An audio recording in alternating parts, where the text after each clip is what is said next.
Today I'm going to be reading a story from the stories from the Billabong, and the story is called The Two Moths and the Flowers of the Mountain. Long ago, two moths lived in the plains at the foot of the mountains of the Great Divide. In those days, the mountains were bare and colourless. There were no flowers on them, just little patches of snow in winter. Our two moths were as different as chalk from cheese. Bogon, the man moth, was a bit of a dull fellow.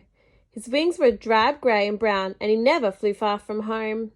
Mai, his wife, was beautiful and adventurous. Her wings were wonderfully shaped and coloured. They were all reds and greens and blues and gold. They had almost as many colours in them as the rainbow. Bogon and Mai were happy together, though Mai did sometimes wonder if when she grew older and was no longer beautiful, her husband would still love her. One day she said to him, "Do you know what makes the top of the mountains go white?" Bogon said he didn't know.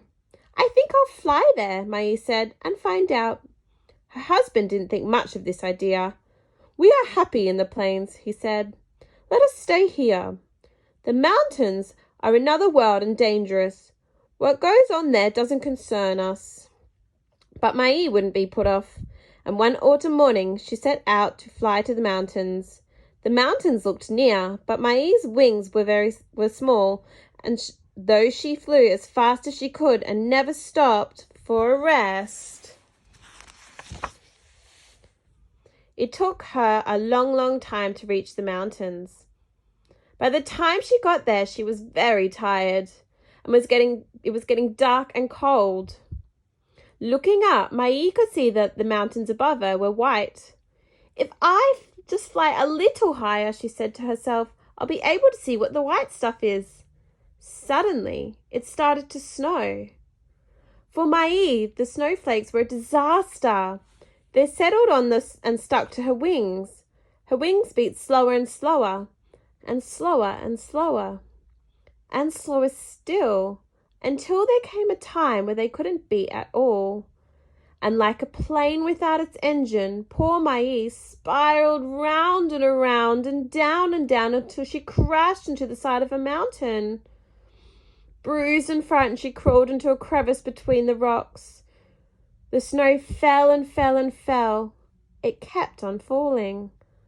After a while, the top layer of snow turned to ice. Mai was trapped, sealed up like a fly in amber. She shut her eyes and slept. She slept all winter. It was the warmth of the spring sun that woke her. Opening her eyes, she saw that the snow and ice had disappeared. She crawled out from among the rocks.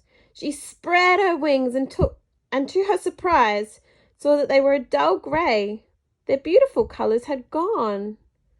She looked down the mountainside, and to her amazement, she saw that it was covered by a carpet of the most beautiful flowers. The flowers were wonderfully shaped and coloured. They were all reds and greens and blues and gold. They had almost as many colours in them as the rainbow. The melting snow had washed the colours of Mai's wings and turned them into the most lovely flowers. Mai flew back to the plains.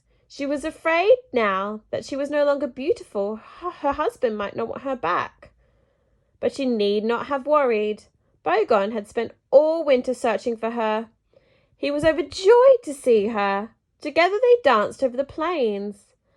"I fear I am no longer beautiful," Mai said. "You have passed on your beauty to the flowers of the mountains," her husband said. "Now each spring, with the coming of the flowers, your beauty will be born again. Now you don't have to worry about it fading. Now you can be sure it will last forever."